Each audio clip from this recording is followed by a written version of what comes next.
Doctor Mohammad Yunus কাটা দিয়ে কাটা তোলাটা মোটামুটি শিখা গেছেন। এই দেশের রাজনীতি আমরা মারপ্যাট থেকে শিখে আসি, পরিবেশ পরিস্থিতি আমাদেরকে শিখিয়ে দেওয়ার আমলারা তো আছে শিখানোর জন্য। তবে বিষয়টা কেমন হতে যাচ্ছে, আগামী এপ্রিল মাসকে ঘিরে একটা পরিকল্পনা আছে। এখন সরকার এটা কিভাবে সেট আপ করছে এটা আমি জানি না, তবে এই পরিকল্পনা ঘিরে অলরেডি মিডিয়াতে উত্তাপ, ভারতে উত্তাপ, পাকিস্তানে উত্তাপ, সরকারের ভেতরে উত্তাপ। জামাত খুব খুশি কয় ইয়েস, বিএনপি চুপচাপ সাইডে সাইডে হাঁটে, আর আওয়ামী লীগ তো নাউজুবিল্লাহ জালিক। আমি বলছিলাম এমনই হবে। তাহলে বুঝতেই পারছেন যে আজটা কোথায়, ত্রিদেশীয় একটা খেলা, এর মধ্যে পাকিস্তান। দর্শক, আগামী এপ্রিলে ঢাকাতে সফরে আসবেন পাকিস্তানের উপপ্রধানমন্ত্রী এবং পররাষ্ট্রমন্ত্রী ইশহাক দার। এখন এই প্রথমবারের মতন সম্ভবত যে পাকিস্তানের উপপ্রধানমন্ত্রী তিনি বাংলাদেশে আসছেন, তার এই সফর ঘিরে রয়েছে নানান আলোচনা। অলরেডি সফরকালে উপপ্রধানমন্ত্রী ইশহাক দার বাংলাদেশের সাথে বাণিজ্য, সংস্কৃতি, তারপর পর্যটন সহ বেশ কিছু খাতে সহযোগিতা জোরদারের বিষয়ে আপনার আলোচনা করবেন। এছাড়া সরকারের বিভিন্ন গুরুত্বপূর্ণ সেক্টরে প্রধান উপদেষ্টার সাথেও সাক্ষাতের এখানে একটা বিষয় আছে।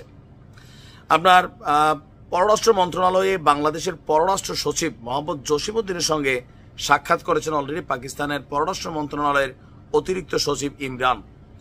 এ সময় পাকিস্তানের আপনার এই উপপ্রধানমন্ত্রীর সফরের প্রস্তুতির অংশ হিসাবে উভয় পক্ষ দ্বিপক্ষীয় সম্পর্কের বিভিন্ন দিক নিয়ে তারা আলোচনা করে। তো বলা হচ্ছে যে এর আগে সর্বশেষ 2012 সালে পাকিস্তানের তৎকালীন পররাষ্ট্রমন্ত্রী হিনা রাব্বানি খার বাংলাদেশ সফর ছিল। খুবই স্বল্প একটা সময়ের জন্য সম্ভবত তিনি এয়ারপোর্টে ট্রানজিট করেছিলেন, এবং তৎকালীন সময় যিনি পররাষ্ট্রমন্ত্রী ছিলেন তিনি আবার তাকে ওইখানে রিসিভও করেছেন যে কূটনৈতিক কারণে। কিন্তু এখনকার প্রেক্ষাপটটা ভিন্ন। অলরেডি আমরা দেখছি পাকিস্তানের সাথে এই উষ্ণ সম্পর্ক নিয়ে ভারতের খুবই মাথা ব্যথা।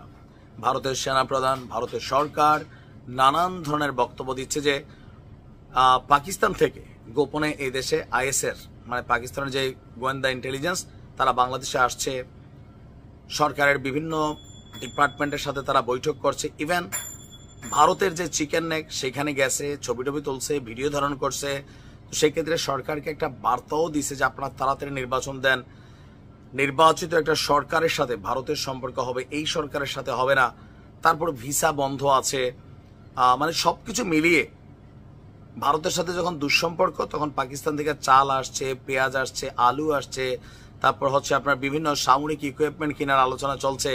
বাংলাদেশ আর্মির একটা উচ্চ পর্যায়ের প্রতিনিধি দল পাকিস্তান সফর করেছেন। এই সকল কিছু মিলিয়ে ভারতের একটা টেনশন, আর এটাতে যার যার রাজনৈতিক ফায়দা নেওয়ার সুযোগ আছে তারাও নিচ্ছে।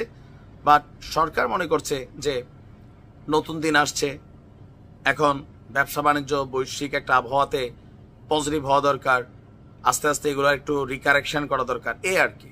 তবে ডক্টর ইউনূসের এপ্রিলে এই সফরটাকে কেন্দ্র করে বিএনপি আমি জানি না তারা কি অবস্থান নেবে বা জামাত কি অবস্থান নেবে, তবে আওয়ামী লীগ অলরেডি অবস্থান নিয়ে পত্রিকাতে লেখালেখি শুরু করে দিয়েছে। আপনি কি ভাবছেন যে পাকিস্তানের এই উপপ্রধানমন্ত্রী বাংলাদেশ সফর এটা কি সরকারকে অ্যাডভান্টেজ দিবে নাকি ডিসঅ্যাডভান্টেজ দিবে?